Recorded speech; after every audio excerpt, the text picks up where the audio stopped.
What happens when a royal appearance turns into one of the most explosive confrontations in morning television history? In just 37 seconds, a conversation that was supposed to showcase grace and composure spiraled into chaos.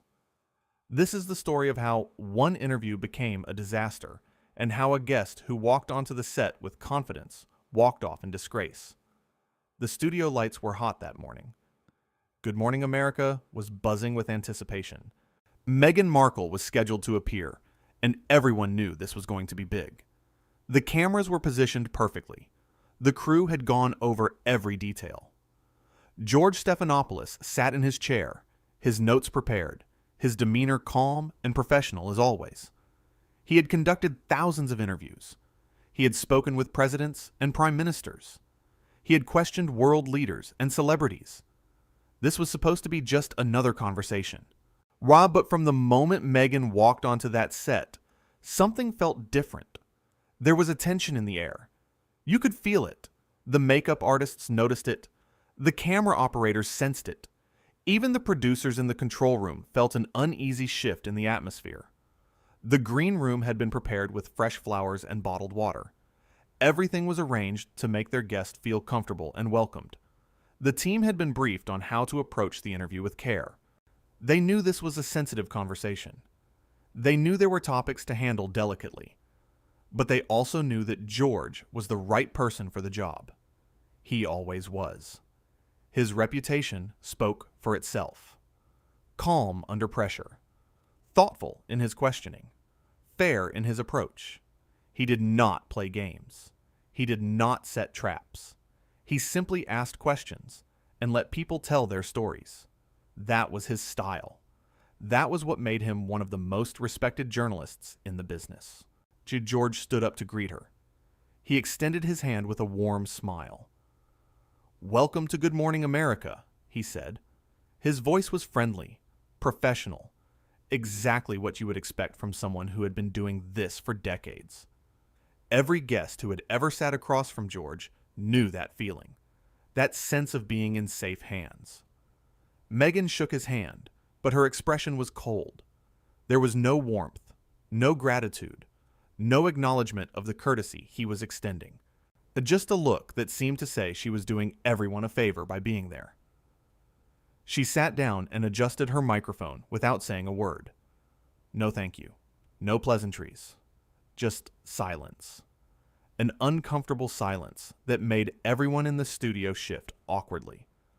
George returned to his seat, seemingly unfazed. He had dealt with difficult guests before. He had interviewed people who were hostile, people who were defensive, people who clearly did not want to be there. This would be no different. Or so he thought. "Thank you so much for joining us today," George began. His tone was genuine, respectful, the kind of warmth that made viewers feel like they were part of a real moment. "I know you have a lot going on, and we really appreciate you taking the time to be here with us this morning." It was a simple opening, a standard way to begin any interview, a gesture of respect that acknowledged the guest's time, the kind of thing that usually elicited a smile, a nod, maybe a brief thank you. But instead of acknowledging it, Meghan just stared at him. Her eyes were cold, her posture rigid. Silence hung in the air for what felt like an eternity. Then she finally spoke. "Well, I am very busy, so let us get to it," she said. Her voice was sharp, dismissive, the kind of tone that immediately puts people on edge. It was not just the words. It was the way she said them. Like George's courtesy was an inconvenience. George nodded, refusing to let her attitude derail him. He was a professional. He had been in this business long enough to know how to handle moments like this. You do not match rudeness with rudeness. You stay steady. You stay professional. You do your job. "Absolutely," George said with a smile. He was determined to keep this professional. "I want to start by asking about your recent projects and what you have been working on." It was an easy question, a softball, the kind of question designed to let a guest shine and talk about themselves. It gave them control. It let them steer the conversation toward whatever they wanted to discuss. It was the perfect opening for someone who wanted to share their story. It was respectful. It was simple. It was exactly the kind of question any good interviewer would ask at the start of a conversation. But Meghan did not seem interested in easy.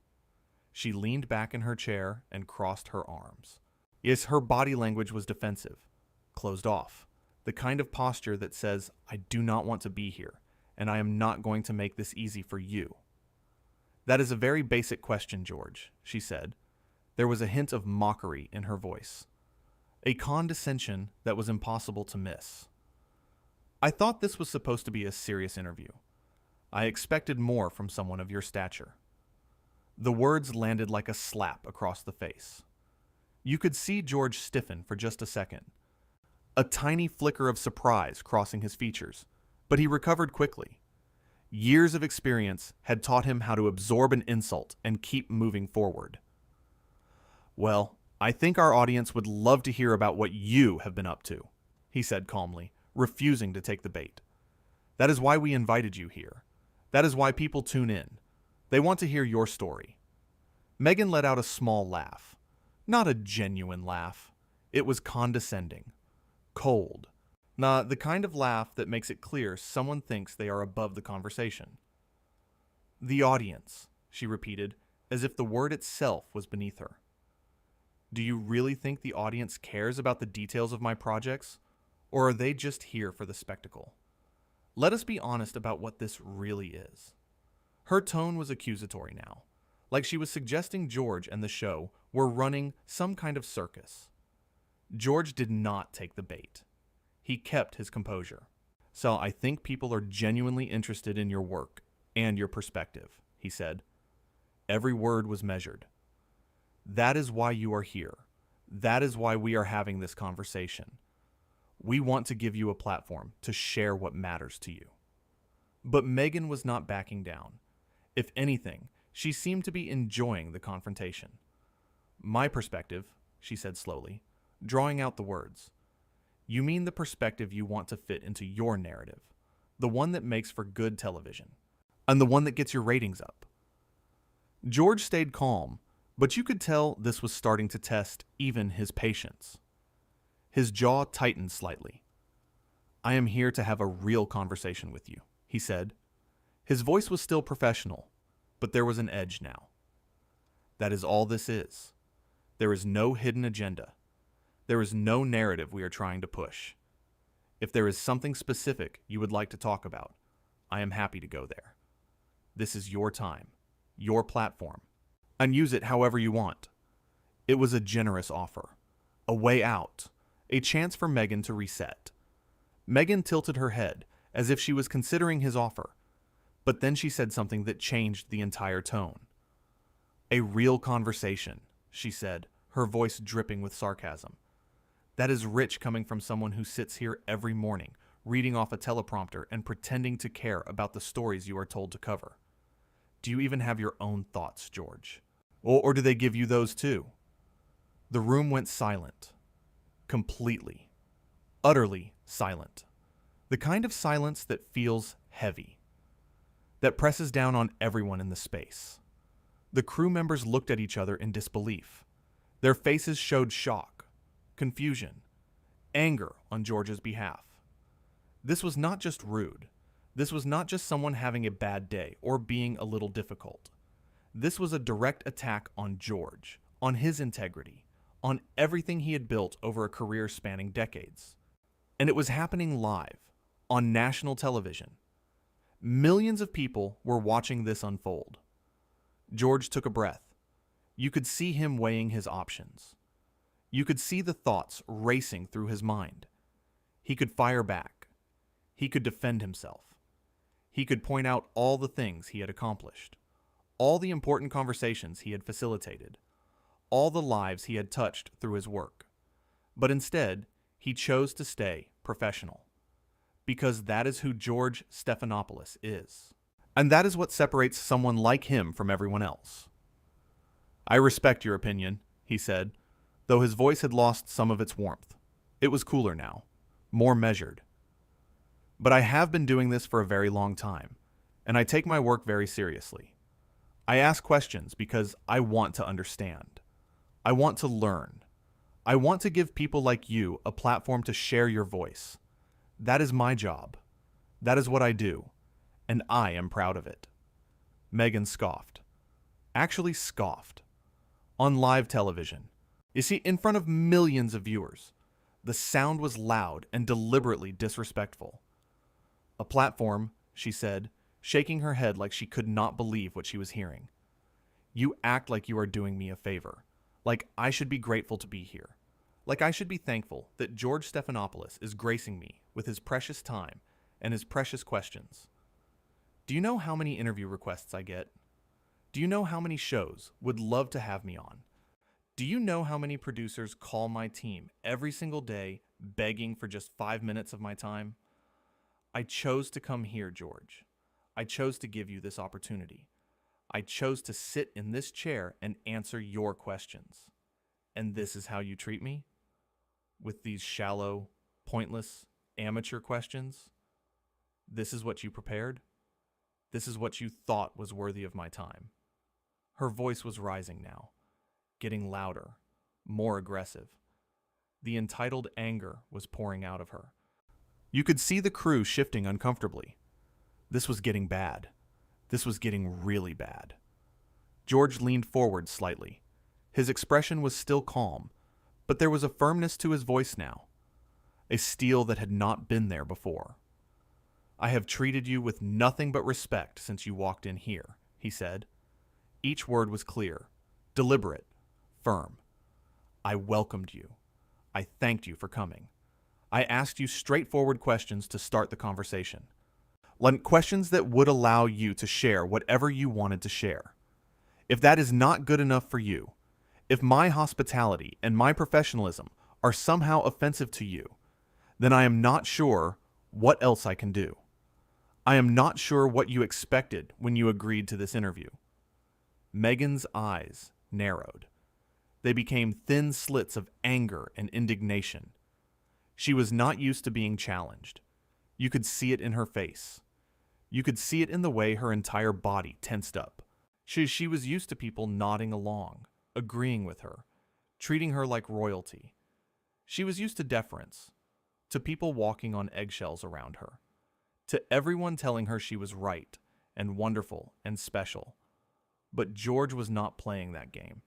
He was treating her like any other guest, like someone who needed to answer questions, not someone who was above them, like a human being, not a deity. "Respect," Meghan said, almost spitting the word out like it tasted foul in her mouth. "You call this respect? Asking me basic questions like I am some nobody you pulled off the street? Like I am just another person who wandered in here? Do you have any idea who I am? Do you have any idea what I have done? I have done more in my life than most people could ever dream of. I have been on the world stage. I have faced scrutiny you could not even imagine. I have dealt with things that would break most people. And you sit here and ask me about my projects like I am here to promote some little hobby. Like I am some influencer trying to sell something. Is that really what you think of me?" George shook his head, not in anger, not in frustration, in disappointment. Pure, genuine disappointment. The kind of disappointment that comes from watching someone throw away an opportunity. From seeing someone sabotage themselves. "I think you are misunderstanding the purpose of this interview," he said quietly. His voice was calm, but carried weight. "This is not about making you look bad. This is not about attacking you. This is not about setting you up or tearing you down. This is about having a conversation. A real, honest conversation. That is what we do here. We talk to people. We ask them questions. We try to understand their story. We give them a chance to be heard.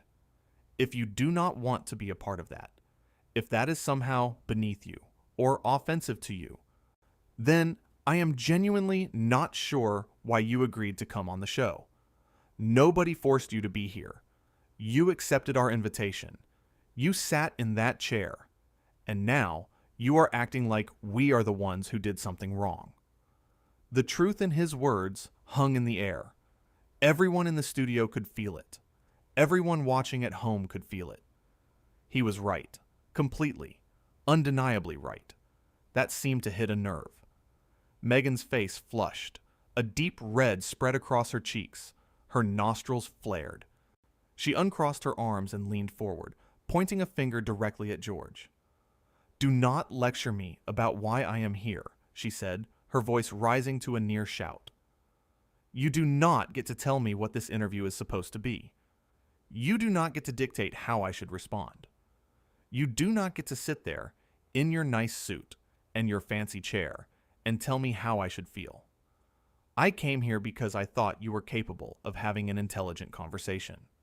I came here because I thought you had the depth and the understanding to engage with me on a real level.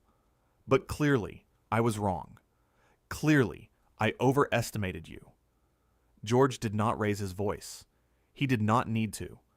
When you have the truth on your side, when you have conducted yourself with integrity, you do not need to shout. You do not need to get angry. You just need to speak clearly. "I have had intelligent conversations with world leaders," he said. His voice was steady, firm, unwavering. "I have interviewed presidents and prime ministers. I have spoken with scientists who are changing our understanding of the universe. I have talked with artists who are shaping our culture. I have sat across from people from every walk of life, from every background, from every corner of the world.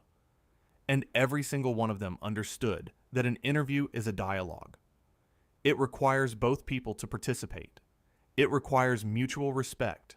It requires a willingness to engage honestly. And right now, I do not feel like you are respecting this process. And you are certainly not respecting me. You are not respecting this show. You are not respecting the people who work here. And you are not respecting the millions of viewers who tuned in hoping to hear something meaningful from you." Each word was like a hammer blow. Precise, powerful, undeniable. Meghan stood up abruptly. The movement was so sudden, so violent, that it startled everyone in the studio. Her chair scraped loudly against the floor. The microphone pack clipped to her belt swung wildly. "Respecting you?" she practically shouted. Her voice was dripping with contempt, with venom. "You want to talk about respect? You invited me here under the pretense of a meaningful discussion, and all you have done is waste my time with your trivial, insulting questions. You are not a journalist, George. You are a puppet, a mouthpiece. Someone who reads words off a screen and pretends to have opinions. And I will not sit here and be part of your little charade. I will not be used for your ratings. I will not let you treat me like I am just another guest on your mediocre little show." That was it. That was the line. That was the moment where everything changed. George had given her every opportunity to turn this around. He had been patient. He had been respectful. Or he had tried to keep the conversation on track despite her constant attacks and insults. He had absorbed her condescension, her rudeness, her entitled behavior. He had done everything a professional journalist should do when dealing with a difficult guest. But there was only so much he could take. There was only so much anyone should have to take. There comes a point when patience stops being a virtue and starts being a doormat. There comes a point when you have to stand up for yourself, for your team, for your work. George stood up as well, his face serious but composed. "I think we are done here," he said. His voice was calm, but there was no mistaking the finality in it. The absolute, unshakable finality. "I have been nothing but professional with you from the moment you walked through that door. I have treated you with courtesy and respect. I have asked you fair questions. I have given you every opportunity to have a meaningful conversation. And you have insulted me. You have insulted this show. You have insulted everyone who works here. People who come in early every morning to put together a program that millions of Americans rely on. People who work hard to bring important stories to the public.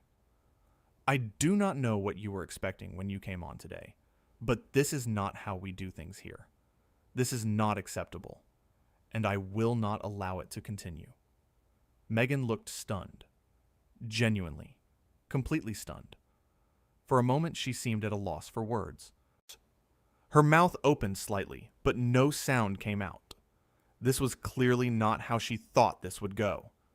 She had pushed and pushed, expecting George to bend, expecting him to take it, expecting him to be like everyone else who just absorbed her behavior and moved on. But George was not everyone else. The defiance returned to her face quickly. "You are kicking me off?" she said, her voice shrill now, incredulous, as if the very idea was absurd, as if it was impossible that someone would dare to remove her from their show. "You are actually kicking me off your show. Do you have any idea what you are doing? Do you have any idea who you are talking to?" George nodded. Just once. Firm and final. "Yes," he said simply. One word. That is all it took. "I am. Because this is my show. This is our show. And I will not allow anyone, no matter who they are, no matter what their title is, no matter how famous they think they are, to come in here and act like this. You can leave now." The crew was frozen. Nobody moved. Nobody knew what to do. They had never seen anything like this. This kind of thing did not happen on Good Morning America. Guests did not get kicked off. Interviews did not end like this. The show had been on the air for decades, and nothing even close to this had ever occurred. But here it was, happening right in front of them, being broadcast to millions of homes across America. It's a moment that would be replayed and analyzed and talked about for years to come. Meghan grabbed her bag. She yanked it up from beside her chair with such force that it nearly flew across the set. Then she grabbed at her microphone, ripping it off with no care for the equipment. The wire pulled taut and then snapped free. "This is unbelievable," she muttered, though everyone could hear her perfectly. The studio was so quiet that even a whisper would have carried. "You are going to regret this. George, you have no idea who you are dealing with. You have no idea what you just did. This will not end well for you. I promise you that." The threats were empty. Everyone knew it. But she kept talking anyway. George did not flinch. He did not react. He just stood there, completely still, completely calm. "I know exactly who I am dealing with," he said. His voice was quiet, but it carried throughout the entire studio. "And I stand by my decision. Goodbye." One word. Goodbye. Final. Absolute. Unmistakable. With that, Meghan turned on her heel and stormed off the set. Her heels clicked loudly against the hard floor as she walked away, each step echoing through the silent studio. The sound seemed to go on forever. Click, click, click, getting fainter as she moved further from the cameras, further from the lights, further from the interview that she had destroyed with her own behavior. The cameras were still rolling, capturing every second, every moment of the meltdown, every step of her humiliating exit. The producers in the control room did not cut away. They let it play out. They let America see exactly what had happened. George stood there for a long moment, just breathing, taking it all in, processing what had just happened. You could see the weight of it on his shoulders, but you could also see something else. Relief. The knowledge that he had done the right thing, that he had stood up for himself and for everyone who worked on that show. And then he turned slowly to face the camera. His expression was calm, composed, professional, exactly what you would expect from George Stephanopoulos. "We are going to take a quick break," he said. His voice was steady, strong. "We will be right back." And just like that, they cut to commercial. The interview was over. Meghan Markle had been kicked off Good Morning America, and George Stephanopoulos had handled it with the kind of grace and professionalism that had defined his entire career. He did not lose his temper. He did not yell. He did not stoop to her level. He simply stood his ground. He drew a line. He made it clear that there were standards, that there were expectations, and that no one was above them. That is what separates the true professionals from everyone else. They know when to be patient. They know when to listen, but they also know when to draw the line, when to say enough is enough, when to stand up and say, this is not acceptable. And George drew that line clearly, firmly, and without apology. That moment became one of the most talked about incidents in morning television history, not because of what Meghan said, but because of how George handled it, with dignity, with strength, with unwavering professionalism,